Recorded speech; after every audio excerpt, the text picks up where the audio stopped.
بررسی صلاحیت نامزدهای انتخابات مجلس شورای اسلامی 2 بهمن ماه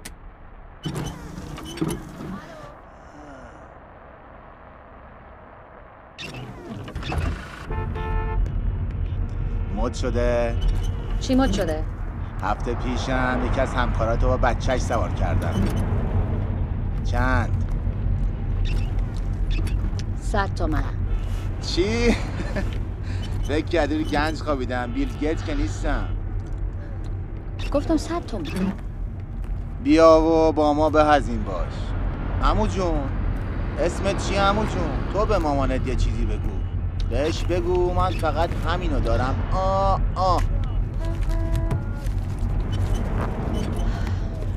با این فوقش برای ساک میزنم.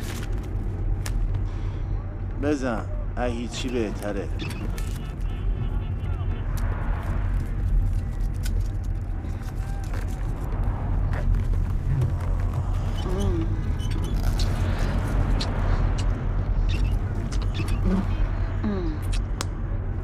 انگاری لعنتی نمیخواد بلند شه. 30 سال پیش با همین دیوار بتونی و سوراخ میکردیم. چی شدیم؟ بابا راست کردن این واسه خودش یه پروژه است.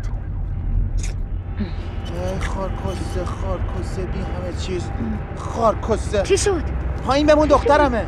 چونت میذارم دیوز وایسا.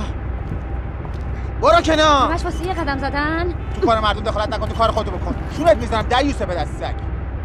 تو که الان خودت خانوم بلند کردی. این یه چیز دیگه است. خارکسته مادر جنده. آخه خارکسته مگه نمیبینی؟